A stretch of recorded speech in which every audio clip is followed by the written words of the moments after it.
Hello. चलिए बच्चों, next question देखते हैं यहाँ पे। चलिए मैं पहले पढ़ देता हूँ क्वेश्चन को कि A B C D E F and G are 7 members of a family. एक परिवार में 7 सदस्य हैं ए से जी तक। There are 2 doctors. इस परिवार में 2 डॉक्टर्स, 2 टीचर्स, 2 प्रोफेसर और 1 लॉयर है। देखो एक बेस्ट लाइन है कि no lady is either teacher or lawyer, मतलब कोई भी महिला टीचर और लॉयर नहीं होगी, मतलब टीचर और जो लॉयर होगा वो पुरुष ही होगा। आगे है कि teachers wife is a professor and lawyers wife is a also professor. तब ऐसे सोचो कि अगर यहाँ पे 2 प्रोफेसर दिए हुए हैं तो बोल रहा है कि एक जो है इस प्रोफेसर में से एक टीचर की पत्नी हो जाएगी, है ना, और दूसरी जो है वह एक लॉयर की पत्नी हो जाएगी। मतलब प्रोफेसर जब भी होंगी तो दोनों की दोनों क्या हो जाएंगी, महिलाएं हो जाएंगी। और बोल रहा है कि लॉयर की, तो मतलब लॉयर भी जब भी होगा तो क्या होगा, एक पुरुष ही हो जाएगा।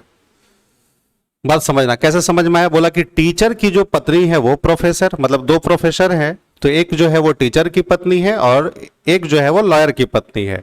तो लॉयर जब भी होगा तो पुरुष हो जाएगा। बात समझ में आ गया। और ये जो 2 टीचर दिया गया है तो उसमें से एक जो टीचर है वो पुरुष होगा, ये भी क्लियर हो गया। लेकिन जो प्रोफेसर जो होंगी वो दोनों की दोनों कौन होंगी, महिलाएं होंगी। ठीक है, यहां तक बातें समझ में आ गई। फिर आपसे बोला कि she is daughter in law of F and mother of E. यहां पे लिखा गया कि सी जो है, देखो ऐसा कि सी जो है वह बहू है। किसकी बहू है, एफ की, ऐसे लिखेंगे। एंड मदर ऑफ ई, और ये सी मतलब सी के बारे में, जैसे एंड जब भी आएगा तो ये इन्हीं के बारे में भी दिया हुआ है कि सी जो है वह डॉटर इन लॉ है एफ की और साथ ही साथ मदर है किसकी, ई की। ये इसका मतलब हुआ। तो ये एंड जो है किसके लिए आया, सी के लिए। अगर यहीं पे हु वगैरह आता है तो जस्ट पास वाले के लिए था। ठीक है, तो चलिए यहां पे मैं देखता हूं कि सी जो है वो एफ की बहू हो गई और मदर है ई की, तो मैं ई को यहां पे लिख दिया। कोई दिक्कत, आगे बढ़ते हैं। अब देखो, अगर आपको जल्द से जल्द बनाना हो तो आप लेटर को कोरिलेट करोगे तो जल्द से जल्द आप बना सकते हो। जैसे भी आपको दिख रहा है ना, एफ सी और ई दिख रहा है। ठीक है, तो ये देखो यहां पे मुझे एफ दिख रहा है और एफ से रिलेटेड देखो लाइन दिया हुआ है। एफ से रिलेटेड देखो क्या लाइन दिया गया है कि F is grandfather of B and D. तो मैं लिख सकता हूं ना कि एफ जो है वो ग्रैंडफादर है किसके, बी के और डी के। मतलब ये समझ में आया कि तीनों एक ही जनरेशन में होंगे। और सी अगर मदर ई की है तो अभी जो है अगर ये जो है अगर ग्रैंडफादर हो गए बी और डी के, तो अब इनके भी ये क्या हो जाएंगे, ग्रैंडफादर ही हो जाएंगे। ठीक है, तो देखो मैंने ये लाइन क्लियर कर लिया। आगे बढ़ते हैं। अब देखो अब यहां से ई बी डी सी सब मिल रहा है तो कहीं से भी आप देखो बढ़ सकते हो। जैसे ये देखो, A's husband is a teacher, मतलब ए का पति एक टीचर होगा। And A is the mother in law of C. अब देखो क्लियर हो गया कि सी की मदर इन लॉ कौन है, ए है, तो मैंने यहां पे लिख दिया। अब देखो सी के ये कौन हो जाएंगे, फादर इन लॉ, और ये कौन हो जाएंगे, मदर इन लॉ। इसका मतलब ये दोनों कौन हो गए, हस्बैंड एंड वाइफ। अब देखो और क्लियर हो गया कि ए का जो हस्बैंड है वो क्या है, टीचर है। तो ए का हस्बैंड एफ है, यानी एफ को आपको क्या बना देना पड़ेगा, टीचर। ठीक है, और क्या बोला था, and A is the mother in law of C, और ए जो है वो मदर इन लॉ है सी की। And grandmother of B, और ये जो ग्रैंड मदर है किसकी, बी की। क्लियर हो गया यहां तक, मतलब भी लाइन आपने सॉल्व कर लिया।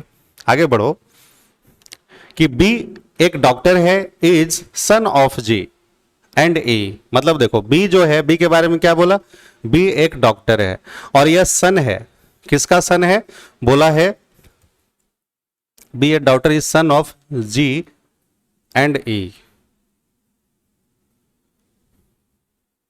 यहां ई नहीं होना चाहिए, सन ऑफ जी, ये यहां तक करो और ये लाइन अलग कर लेते हैं। ठीक है, ये होना चाहिए बी एक डॉक्टर है इस सन ऑफ जी। तो देखो बी जो है वो जी का क्या होगा, सन होगा। अब यहां से इसको अलग पढ़ते हैं, ये अलग लाइन कर लो। And E who is not a professor, मतलब ई जो है वो प्रोफेसर नहीं है, is a daughter of lawyer, और ई जो है वो लॉयर की डॉटर होगी। तो ये यानी क्या हो जाएगी, महिला।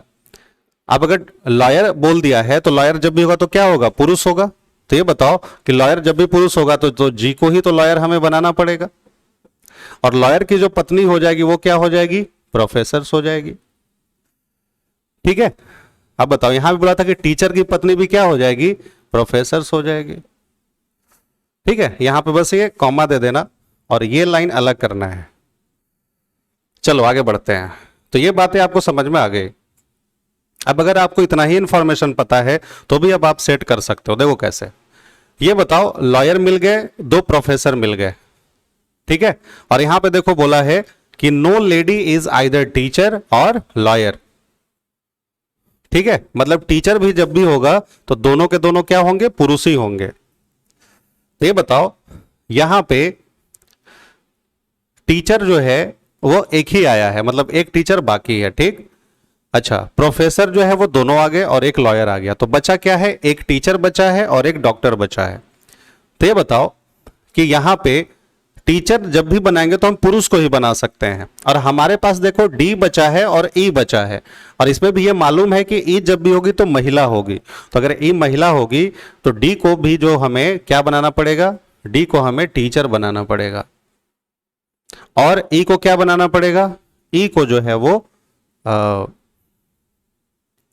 टीचर लॉयर ने मतलब डॉक्टर बनाना पड़ेगा। क्लियर हो गया? ये समझ में आ गया कि तीनों के मम्मी पापा, इनके ये दादा दादी हैं, यही तो दिया हुआ था। ठीक है, तो ये भी क्वेश्चन आपको समझ में आया होगा, क्वेश्चन काफी अच्छा है। तो इस तरह के भी क्वेश्चंस का आपको प्रैक्टिस करना है। ठीक है, चलिए आगे बढ़ते हैं।